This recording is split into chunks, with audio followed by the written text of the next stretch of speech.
Hai semua, nama saya Dayu. Saya dari kelas 87 absen 15. Kali ini saya akan membuat resensi atau menceritakan kembali buku cerita yang kemarin saya baca. Buku ini berjudul Kisah dari Sumba. Di buku cerita ini dibagi lagi menjadi 5 bagian cerita. Cerita pertama menceritakan tentang seorang anak bernama Meha. Meha dibully oleh teman-temannya di sekolah, sehingga ia pulang dari sekolah sambil menangis. Akhirnya sesampai ia di rumah, ia ditenangkan oleh ibu dan neneknya. Mengetahui bahwa Meha dibully karena teman-temannya menganggap agamanya Meha adalah agama penyihir, ibunya menyuruh Meha untuk mengajak teman-temannya pergi ke desa Meha dan membuktikan bahwa agamanya bukanlah agama penyihir. Setelah membuktikan, teman-temannya pun meminta maaf kepada Meha, dan Meha pun mau untuk memaafkan mereka. Cerita kedua bercerita tentang keempat sahabat bernama Tutu, Bleha, Nelly, dan Ngede. Mereka memutuskan untuk berenang sepulang sekolah, yaitu sekitar jam 2 siang. Setelah sampai di danau, mereka bersenang-senang dengan bermain air.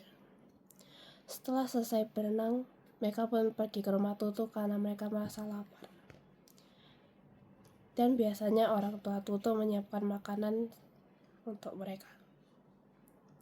Sesampainya di rumah Tutu, Ngede langsung menyerbu makanan yang ada tanpa mencuci tangannya terlebih dahulu. Teman-temannya sudah berusaha untuk mengingatkan Ngede untuk mencuci tangannya terlebih dahulu. Tetapi Ngede tidak peduli dan tetap saja melanjutkan kegiatan makannya. Keesokan harinya, Ngede mengeluh sakit perut kepada ibunya. Dan ibunya memutuskan untuk membawa Ngede ke puskesmas. Dan kata bidan, Ngede itu cacingan. Akhirnya bidan tersebut memberi Ngede sebuah obat.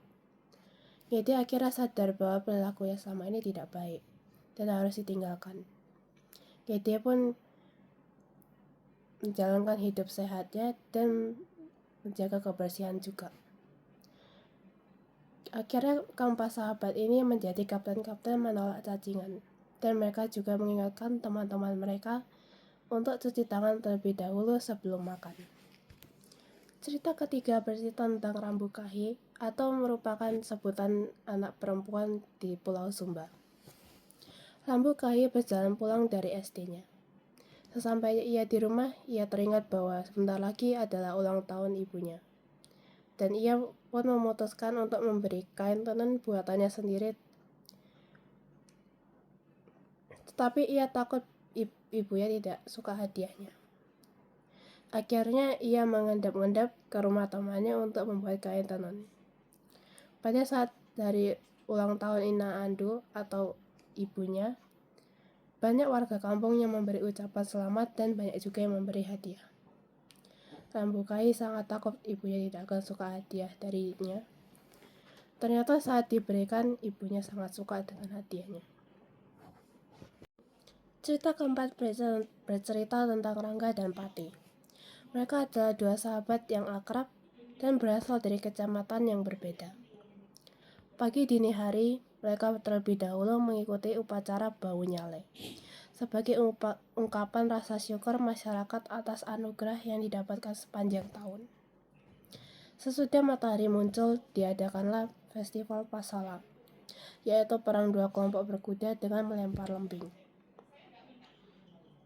Ayah Rangga dan Ayah Pati bertanding mewakili kecamatan masing-masing. Saat bertanding, Ayah Rangga terjatuh dan membuat Rangga dan Pati bertengkar. Keesokan harinya, mereka bertemu di rumah Rangga. Ayah mereka mengingatkan untuk tidak bertengkar. Akhirnya mereka meminta maaf dan berteman lagi. Cerita terakhir bercerita tentang Meha. Meha membaca buku di hari Sabtu karena ia sangat suka membaca. Kali ini buku yang ia baca bertema asal-usul orang Jawa. Setelah membaca buku itu, ia menjadi penasaran dengan asal-usul orang Sumba. Ia kemudian bertanya kepada Apu Humba. Ternyata orang Sumba berasal dari Afrika sekitar 50.000 tahun yang lalu. Kemudian Meha pun membujuk Apu Humba untuk pergi ke desa Wunga dan bertemu Pak Markus. Di sana, Pak Markus menceritakan semua hal tentang asal-usul orang Sumba. Sampailah Pak Markus bercerita tentang dahulu kala ada 2 orang anak yang tersesat di hutan. Karena takut akan hewan buas, salah satu di antara mereka menggosokkan 2 buah batu dan tanpa sengaja menghasilkan sebuah api. Dan api tersebut menjadi api pertama yang ditemukan di Pulau Sumba. Dari semua cerita tersebut, kelebihan dari cerita tersebut menurut saya, cerita tersebut mempunyai gambar atau ilustrasi yang sangat bagus dan alur cerita yang sangat baik. Kekurangannya menurut saya ada beberapa kata-kata yang saya tidak mengerti. Itu saja dari saya, terima kasih.